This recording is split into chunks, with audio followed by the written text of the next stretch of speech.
नमस्कार दोस्तों। आज हम सुनेंगे भारत की एक लोक कथा जिसका शीर्षक है तीन पुतले। महाराजा चंद्रगुप्त का दरबार लगा हुआ था। सभी सभासद अपनी अपनी जगह पर विराजमान थे। महामंत्री चाणक्य दरबार की कार्यवाही कर रहे थे। महाराजा चंद्रगुप्त को खिलौनों का बहुत शौक था। उन्हें हर रोज एक नया खिलौना चाहिए था। आज भी महाराजा के पूछने पर कि क्या नया है, पता चला कि एक सौदागर आया है और कुछ नए खिलौने लाया है।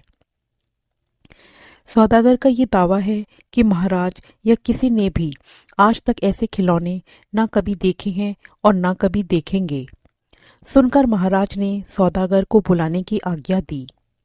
सौदागर आया और प्रणाम करने के बाद अपनी पिटारी में से 3 पुतले निकालकर महाराज के सामने रख दिए और कहा कि अन्नदाता, ये तीनों पुतले अपने आप में बहुत विशेष हैं। देखने में भले एक जैसे लगते हैं मगर वास्तव में बहुत निराले हैं।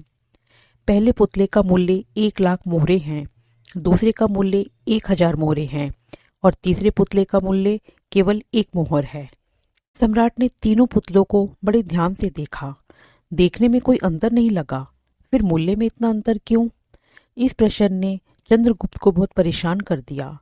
हार के उसने सभी सभासदों को पुतले दिए और कहा कि इनमें क्या अंतर है, मुझे बताओ। सभासदों ने तीनों पुतलों को घुमा फिराकर सब तरफ से देखा मगर किसी को भी इस गुत्थी को सुलझाने का जवाब नहीं मिला। चंद्रगुप्त ने जब देखा कि सभी चुप हैं तो उसने वही प्रश्न अपने गुरु और महामंत्री चाणक्य से पूछा। चाणक्य ने पुतलों को बहुत ध्यान से देखा और दरबान को 3 तिनके लाने की आज्ञा दी। तिनके आने पर चाणक्य ने पहले पुतले के कान में तिनका डाला। सबने देखा कि तिनका सीधा पेट में चला गया। थोड़ी देर बाद पुतले के होंठ हिले और फिर बंद हो गए। अब चाणक्य ने अगला तिनका दूसरे पुतले के कान में डाला। इस बार सबने देखा कि तिनका दूसरे कान से बाहर आ गया और पुतला ज्यों का त्यों रहा। ये देखकर सभी की उत्सुकता बढ़ती जा रही थी कि आगे क्या होगा। अब चाणक्य ने तिनका तीसरे पुतले के कान में डाला। सबने देखा कि तिनका पुतले के मुंह से बाहर आ गया है और पुतले का मुंह एकदम खुल गया। पुतला बराबर हिल रहा था, जैसे कुछ कहना चाहता हो। चंद्रगुप्त के पूछने पर कि ये सब क्या है और इन पुतलों का मूल्य अलग अलग क्यों है, चाणक्य ने उत्तर दिया, राजन, चरित्रवान व्यक्ति सदा सुनी सुनाई बातों को अपने तक ही रखते हैं और उनकी पुष्टि करने के बाद ही अपना मुंह खोलते हैं। यही उनकी महानता है। पहले पुतले से हमें यही ज्ञान मिलता है और यही कारण है कि इस पुतले का मूल्य 1 लाख मोहरे हैं।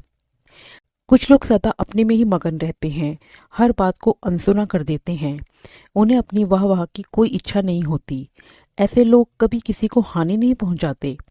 दूसरे पुतले से हमें यही ज्ञान मिलता है और यही कारण है कि इस पुतले का मूल्य 1000 मोहरे हैं।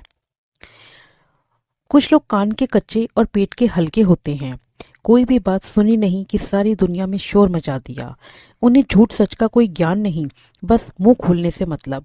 यही कारण है कि इस पुतले का मूल्य केवल 1 मोहर है। धन्यवाद।